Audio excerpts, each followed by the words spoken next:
એક એવું શહેર બનાવો જ્યાં લોકોના દિલ બહુ મોટા હોય.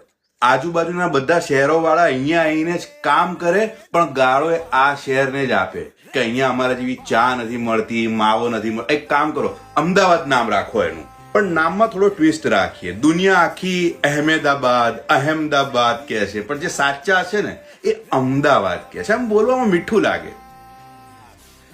કંઈક ખાવાની સ્પેશિયાલિટી પણ આપવી પડશે.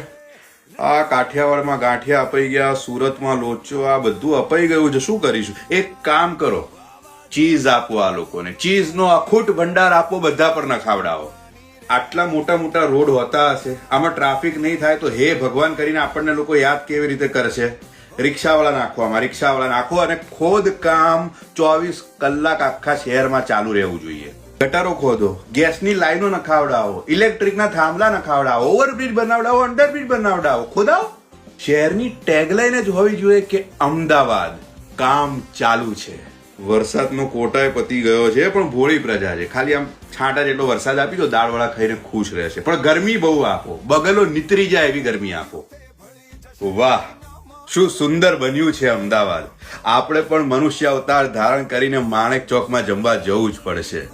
બસ આ ખાલી સેન્ડવિચના નામે જે બ્રેડની વચ્ચે પાઇનેપલ અને કેડબરી નાખે છે ને, એના માટે થોડું જરા નરકમાં તેલ ગરમ કરાવડાવો ને.